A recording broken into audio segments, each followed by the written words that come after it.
چراغ جلانے والوں، آنکھوں میں محبت حسین کی ٹھنڈک محسوس کرنے والوں، ابتدائی مجلس میں خدائے وحدہ لا شریک کی بارگاہ میں انتہائی سپاسگزار ہوں کہ اس خالق کائنات نے پہلی مرتبہ آپ کے دیار محبت میں یہ موقع فراہم فرمایا کہ آپ کے اذہان عالیہ تک آپ کی پاک و پاکیزہ سماعتوں کے حوالے قرآن مجید کی آیات کے ذیل میں مناقب اہل بیت علیہم السلام بیان کر سکوں۔ یقیناً آپ کی اس سرزمین پہ میرا پہلا خطاب ہے اور مجھے اکثر چہرے ناآشنا نظر آ رہے ہیں، اور ممکن ہے کہ اکثر لوگوں کے لیے میرا چہرہ ناآشنا ہو، لیکن انٹرنیٹ کا زمانہ ہے، کسی نے کہیں سنا ہو تو الگ بات ہے، اکثر ناآشنا ہے۔ اسی لیے ابتدائی مجلس میں اپنی خطابت کا، اپنے طرز بیان کا ایک سانچہ آپ کے ذہن میں بٹھا دوں، تاکہ یہ سانچہ آخر مجلس تک آپ کے ذہن میں رہے کہ مجلس کس پیمانے کی ہونی ہے۔ دیکھیے، میری کوشش، میری کاوش، میری سعی یہی ہوتی ہے کہ مجلس کی شروعات بھی قرآن سے ہو اور مجلس کا اختتام بھی قرآن پر۔ لہذا میں وہ خطیب نہیں کہ جو لیفٹ رائٹ کی باتیں کرتا ہوں، مجھے سیدھی سیدھی قرآن مجید کی آیت پڑھنی ہے اور خوبصورت نتیجہ آپ کی بارگاہ میں دینا ہے۔ ایک سلامات پڑھیں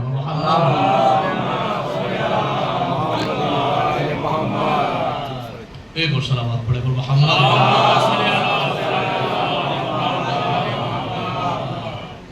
تو لہذا سانچہ آپ کے ذہن میں بیٹھا کہ ابتدا بھی قرآن سے، انتہا بھی قرآن سے۔ کوشش یہ کی جائے گی کہ لفظ بلفظ قرآن کا ہو۔ آیتیں میں پڑھوں گا، توجہ آپ کریں گے، قرآن میں پڑھوں گا، فیصلے آپ کریں گے۔ میرا ہدف یہ ہے، میرا مشن یہ ہے، میری کوشش یہ ہے کہ لوگوں کے دلوں میں اتنی آیتیں اتار کے جاؤں کہ ان کا مقابلہ جب کسی غیر سے ہو تو قرآن کی آیتیں بولے، جھوٹوں کی روایتیں نہ بولے۔ آیتیں بولے، جھوٹوں کی روایتیں نہ بولے۔ اور دیکھیے، مجھے ایک جملہ اور عرض کر دوں، تعداد سے کوئی فرق نہیں پڑتا، اس لیے کہ ہم تعداد کے کبھی قائل ہی نہیں رہے۔ ہم کبھی بھی کوانٹٹی کے قائل نہیں رہے، ہم ہمیشہ کوالٹی کے قائل رہے۔ چند لوگ ہوں لیکن زندہ ذہن ہوں، وہی کافی ہے۔ متوجہ، اب اسی بات کو آیت سے ملا دوں، چونکہ میرا جو بھی دعویٰ ہوگا وہ ہر چیز قرآن کی آیت سے ہوگی۔ میں نے دعویٰ کیا ہے کہ ہمیں تعداد کی کبھی فکر نہیں ہوئی، اس لیے کہ اللہ نے قرآن میں تعداد کی کبھی تعریف ہی نہیں کی۔ آئیے قرآن پڑھ تو قرآن مجید نواں پارہ سورہ مبارک اعراف آیت نمبر 179 ارشاد ہوا، بسم اللہ الرحمن الرحیم، وَلَقَدْ ذَرَأْنَا لِجَهَنَّمَ كَثِيرًا مِنَ الْجِنِّ وَالْإِنسِ لَهُمْ قُلُوبٌ لَا يَفْقَهُونَ بِهَا وَلَهُمْ أَعْيُنٌ لَا يُبْصِرُونَ بِهَا وَلَهُمْ آذَانٌ لَا يَسْمَعُونَ بِهَا أُولَئِكَ كَالْأَنْعَامِ بَلْ هُمْ أَضَلُّ أُولَئِكَ هُمُ الْغَافِلُونَ۔ اللہ قرآن میں کہتا ہے 1400 سال پہلے کیا؟ وَلَقَدْ ذَرَأْنَا لِجَهَنَّمَ، وَلَقَدْ ذَرَأْنَا لِجَهَنَّمَ، ہم نے اکثر انسان کو اور اکثر جنات کو، یعنی ہم نے زیادہ تعداد والوں کو پیدا ہی جہنم کے لیے کیا ہے۔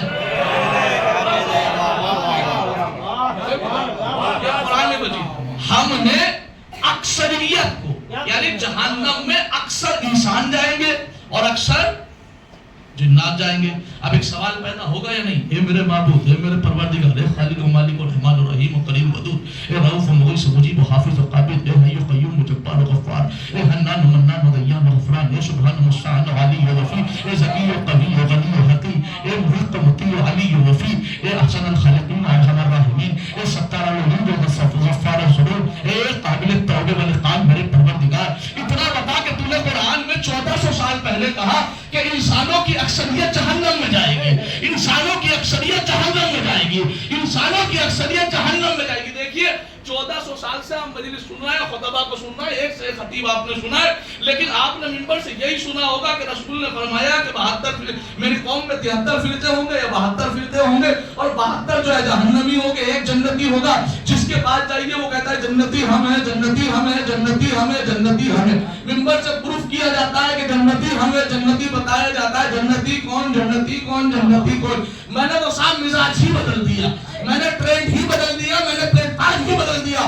میں منبر سے لوگوں کو یہ نہیں بتاتا جنتی کون، میں نے بتانا شروع کر دیا کہ جہنمی کون ہے.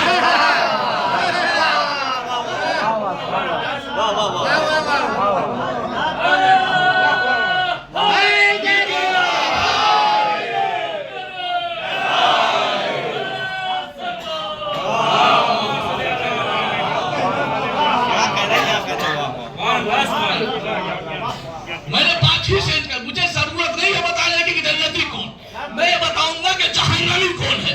قرآن نے 1400 سال پہلے یہ مہر لگا دی، لفظ بہ لفظ قرآن ہے، میرے اوپر اختلاف نہیں. متوجہ، قرآن کہہ رہا ہے کہ اکثر انسان، اکثر جنات جہنم میں جائیں گے. پروردگار یہ جہنمی کہہ رہا ہے ان کی خطا تو بتا، ان کی مسٹیک تو بتا، ان کی غلطی تو بتا. میرے معبود ان کی وجہ تو بتا، یہ جہنم میں کیوں جا رہا ہے. کہ ان کی وجہ ہے 3.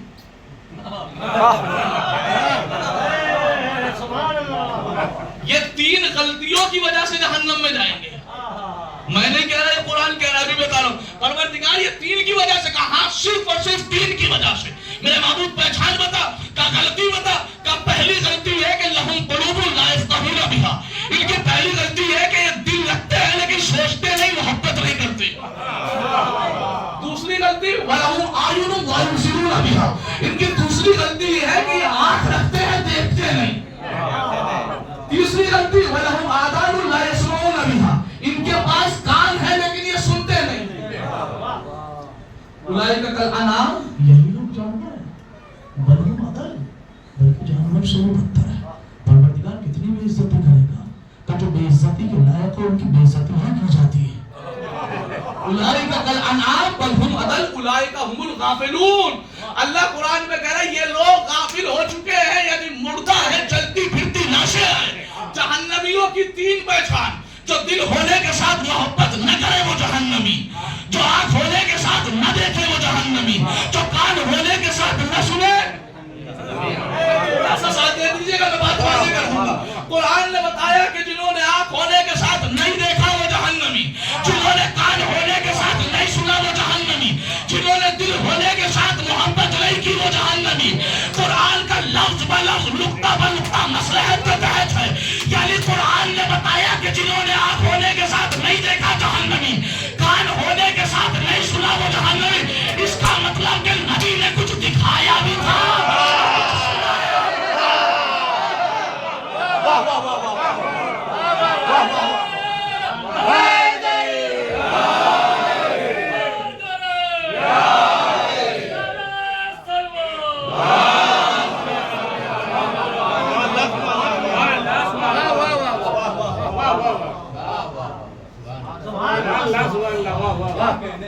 آ جائیے، جسے آگے بلا رہے جلدی آجائیے. ایک سلامات پڑھتے ہیں.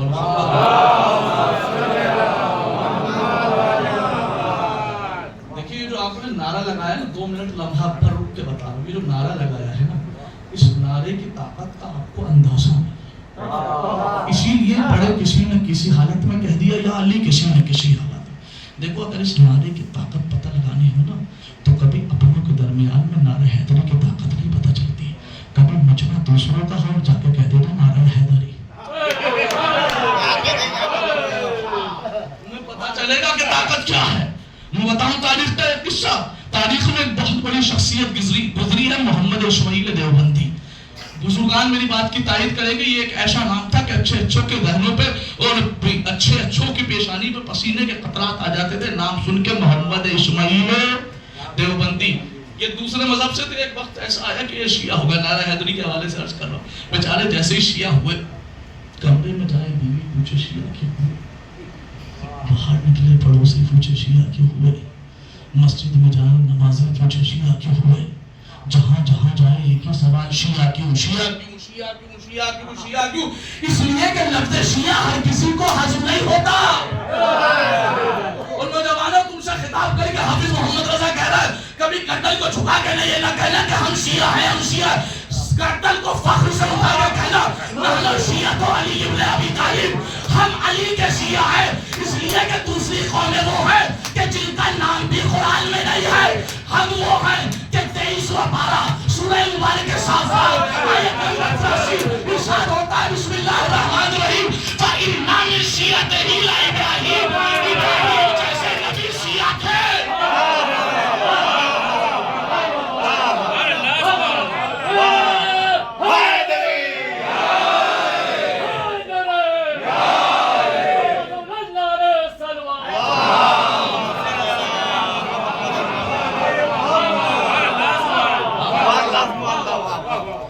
گردن جھکا کے نہ کہنا کسی آئے، ہاں 2019 سے انڈیا آیا ہوں، صرف ایک ہی موضوع پہ مجلس پڑھ رہا ہوں، مذہب شیعہ ہی مذہب حق ہے، اور قرآن کی آیت سے ثابت کر رہا ہوں، متوجہ رہیے گا، قرآن کی آیت سے۔ کبھی یہ نہ کہیے کہ مذہب شیعہ بھی مذہب حق ہے، یہ جملہ بالکل غلط ہے۔ مذہب شیعہ بھی مذہب حق نہیں، مذہب شیعہ ہی مذہب حق ہے۔ اس لیے کہ اگر شیعہ حق پہ نہیں، میں دعویٰ کر رہا ہوں، میرے سامنے قرآن لاؤ، میں ثابت کروں گا کہ ہمارا ہر عقیدہ قرآن سے ثابت ہے۔ انشاءاللہ آہستہ آہستہ آپ پڑھیں گے، سمجھیں گے مجلس کو۔ متوجہ تو جیسے ہی بیچارے یہ شیعہ ہوئے، کہنے لگے کب تک سب کو الگ الگ جواب دوں، میں شیعہ کیوں ہوں، ایسا کرو سب کے سب مسجد میں جمع ہو جاؤ، میں تمہیں بتا دوں گا میں شیعہ کیوں ہوں۔ اگلا دن آیا، سب کے سب مسجد میں بھر گئے، ایک پیر رکھنے کی جگہ نہیں۔ محمد اسماعیل دیوبندی صفوں کو چیرتا ہوا منبر پہ آیا، آنے کے بعد اللہ کی حمد کی، رسول کی فضائل پڑھے، اس کے بعد کہنے لگا سنو میں شیعہ کیوں رہا، اس علی کو بلا فصل خلیفہ ماننے لگا ہوں، جو علی عین اللہ بھی ہے، وجہ اللہ بھی ہے، لسان اللہ بھی ہے، وزر اللہ بھی ہے، جبر اللہ بھی ہے، صبر اللہ بھی ہے۔ جیسے ہی علی کے فضائل پڑھے گئے، ایک اکیلا چاہنے والا بیٹھا تھا، وہ اٹھا، اس کے پاکیزہ لہو نے جوش مارا، محبت زبان تک آئی، نعرہ حیدر لگا دی۔ اس مجمع میں، غیروں کے مجمع میں امام فرماتے جب بھی ہمارے جد کے فضائل ہوتے ہیں تو مومن سنتا ہے تو مومن کی معرفت میں اضافہ ہوتا ہے، منافق سنتا ہے تو اس کی منافقت میں اضافہ ہوتا ہے۔ تو یہ مومن نے سنا، اس کے ایمان میں اضافہ ہوا، جیسے منافقوں نے سنا ان کے دلوں میں بغض تھا، زبان پہ بغض آیا، سن یہ تیرا امام باڑا نہیں ہے، یہ تیرا حسین نہیں ہے، یہ تیرا عاشق خانہ نہیں ہے، یہ اللہ کی مسجد ہے، تو نے علی کا نعرہ لگا کے ان کا ذکر کر کے ہماری مسجد کو نجس کر دیا۔ یہ جملہ کہا کس کے سامنے؟ اس کے سامنے کہ جس کے سامنے کوئی ٹکتا نہیں۔ محمد اسماعیل دیوبندی نے بے ساختہ آنکھوں میں آنکھیں ڈالی اور کہنے لگا اب تک تو یہ بتا رہا تھا میں شیعہ کیوں ہوا، اور سن تو کہتا علی کے ذکر سے تیری مسجد نجس ہو گئی، پتا تیری یہ مسجد افضل ہے یا بازار کی مسجد؟ کیا اس مسجد سے بازار کی مسجد افضل ہے؟ کیا یہ بتا کہ بازار کی مسجد افضل ہے یا جامع مسجد؟ کیا بازار کی مسجد سے جامع مسجد افضل ہے؟ کیا یہ بتا کہ جامع مسجد افضل ہے یا مسجد نبوی؟ کیا جامع مسجد سے مسجد نبوی افضل ہے؟ کیا یہ بتا کہ مسجد نبوی افضل ہے یا مسجد اقصی؟ کیا مسجد نبوی سے مسجد اقصی افضل ہے؟ کیا اتنا اور بتا دے کہ مسجد اقصی افضل ہے یا خانہ کعبہ؟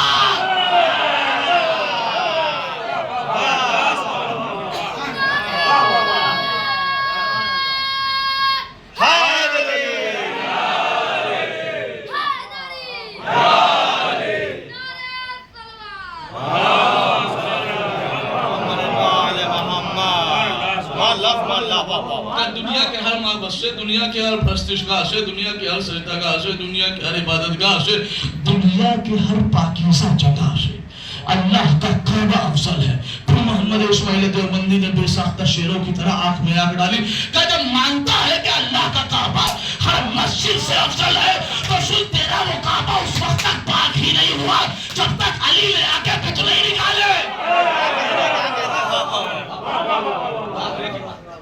متوجہ کا اس وقت تک کعبہ پاک نہیں ہوتا۔ تو میں عرض کر رہا تھا لہم قلوب لا یفقہون بہا ولہم